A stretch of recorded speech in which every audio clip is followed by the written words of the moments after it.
OK. En fait, lors de la dernière conférence du ministre chinois des Affaires étrangères, Monsieur Wang Yi a dit que l'Afrique est en train de vivre un nouvel éveil. Si on considère le mouvement d'indépendance des années 60 comme le premier éveil, êtes-vous d'accord de cet éveil, nouvel éveil de l'Afrique? Absolument. Et je vous ai dit, l'âge médian en Afrique est de 19 ans. Nous avons le continent le plus jeune du monde et vous savez, en Afrique aujourd'hui, nous avons quand même 65% des terres arables au monde et 40% des minéraux critiques nécessaires pour la transition écologique se trouvent en Afrique.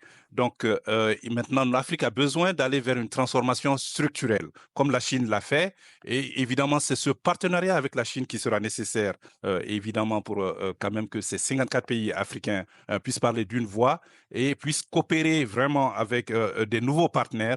Et surtout, je pense que la Chine peut jouer un grand rôle dans un partenariat gagnant-gagnant avec les Africains, puisque, vous le savez, et évidemment, la Chine accompagne les pays dans leurs objectifs et ne s'ingère pas dans les affaires intérieures.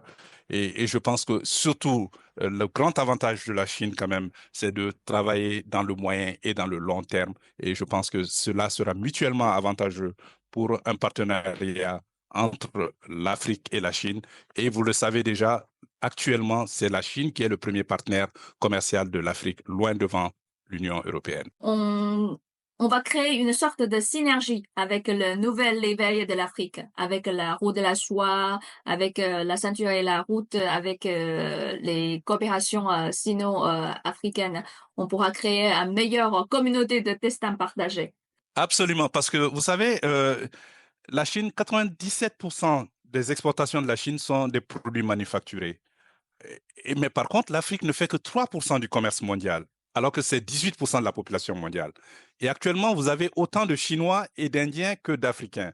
Parce que depuis l'année dernière, l'Afrique, l'ensemble des pays de l'Afrique fait 1,5 milliard en tant que population.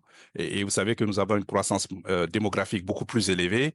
Et à l'horizon 2050, il est estimé qu'il y aura au moins en 2,5 milliards et 3 milliards d'Africains. Donc, je pense que la coopération avec la Chine est indispensable pour quand même nous projeter dans l'avenir et aussi profiter de l'expérience de la Chine qui a quand même pu, dans l'histoire, qui a fait ce que personne n'a pu faire dans l'histoire, c'est la quantité de personnes qui ont pu sortir de la pauvreté et participer à la prospérité et c'est de cela que l'Afrique a besoin.